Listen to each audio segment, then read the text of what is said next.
Good evening, ladies and gentlemen. Looking at you all here, it's like here from the round, I feel a true sense of the Oscars, really. You're like the Oscar speech. Well, you're sufficiently surprised and excited is my question. First of all, I want to thank Alan for kindly proposing me and saying this kind of words. When Alan suggested that he was going to do this, I was actually very nervous. I'm quite right so, because when Alan does you a good turn like this, he usually has another purpose. Of course, Alan being the fine fellow he is of course a higher purpose.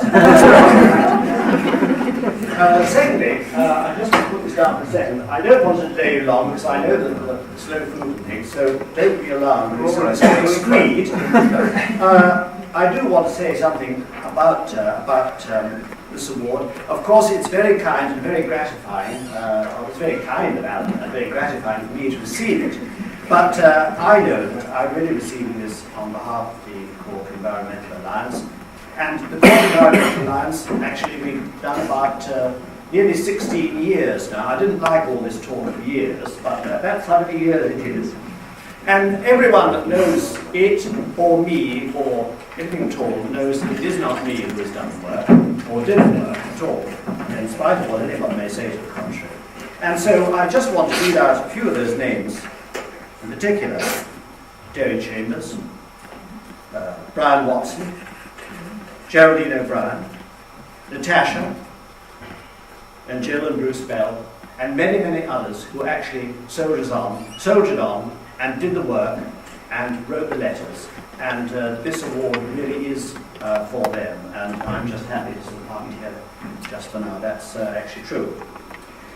As for the history, since we're on history tonight, I've always thought of CEA really and CEF as sort of rather complementary to one another in one respect, in that CEF really is dealing with community efforts that are positive and with positive results, and working through and closely with official channels in the way they do.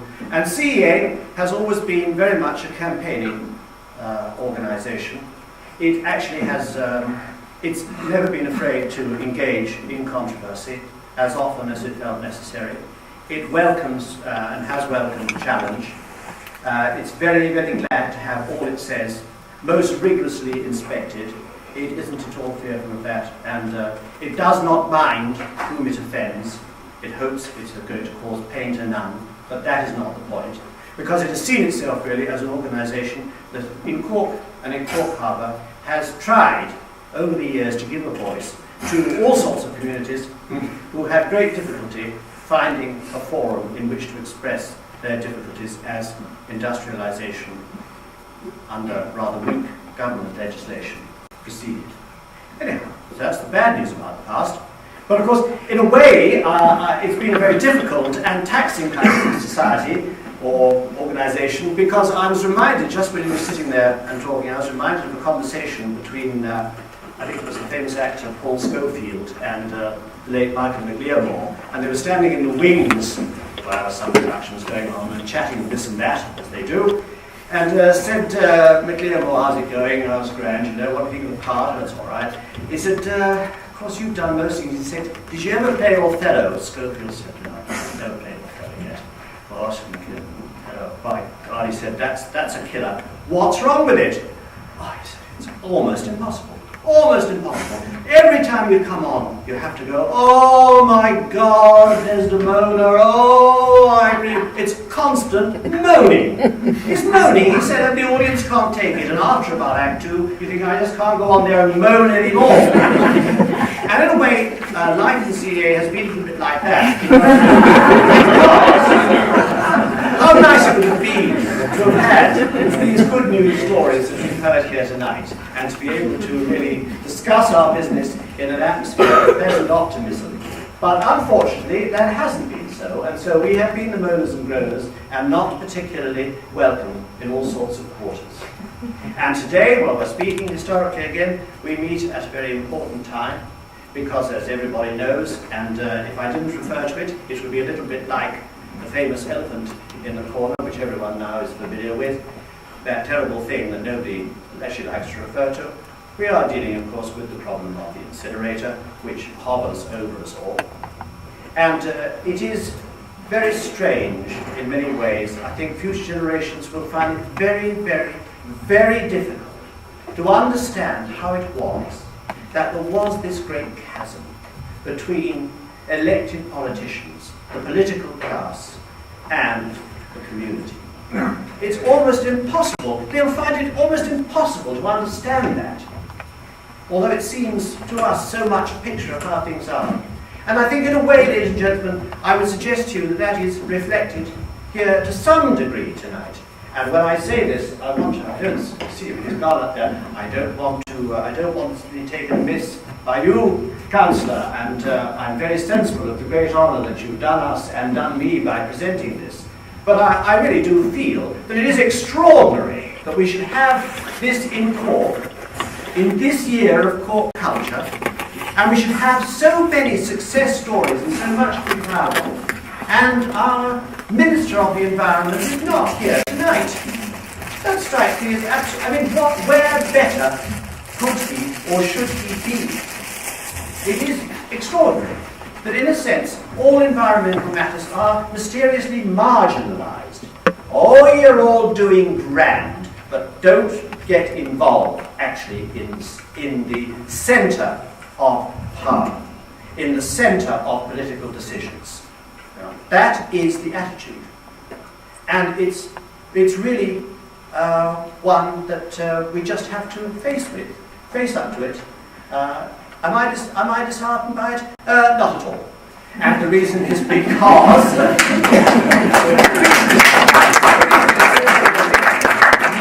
I've been around long enough to know winning ideas when I see them, and I see winning ideas here tonight. And I've been around long enough to recognise winners when I see them. And I see winners here tonight. And so I feel that, our capacity to endure and to keep going, in the words of Bob Dylan, to keep on keeping on, is something we can do. However, just looking forward, I was just wondering how it would be, how might we know when the field is fought and won, and when doors are being burst open by politicians and councillors with their partners eager for seats, because this will be a prestige meeting I'm visualising here. Why? Well, because these awards are going to be given out. And who is going to give them out? It's going to be some venerable environmentalist. He is the guest of honour. He is the honoured one. He probably has an old worn badge, Van the Bird, still there. And he is there. He can't see the left. And of course, he is a very distinguished person. And who is going to receive the award?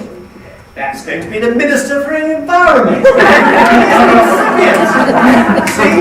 And he's here, or she is here. Well, it could be a lady by then, of course. We don't know. So they are here. They, singular. Of course, they look quite pleased with themselves, because I suppose politicians always do that. You can't do anything about that. But still, they are, you can see they're humbled and thrilled to be in the presence of this environmentalist. See? And then the minister will make his speech. And of course he will say, well, of course he's surprised to be here. And of course it's not him at all, it's the cabinet that should be here, because he's only one, it wasn't really him at all. And he will say, and then he will say, of course, he has always been an environmentalist, really. I may say everyone's come here on public transport, of course, except for who will by then be old Dan Boyle. He'll come on his bike. What else will come by public transport? See, naturally. But anyway, the minister will continue. He's always been about it. And of course, his day, he will say, he started off, he was inspired by this, when once old Derry Chambers was pointed out to him in a hub. Of course, he was too shy to speak to him. But there, he said, oh my God, that's the man. So, this day will come, I'm telling you, and I just hope and pray that you and I, ladies and gentlemen, all live long enough to be in attendance. Thank you very much.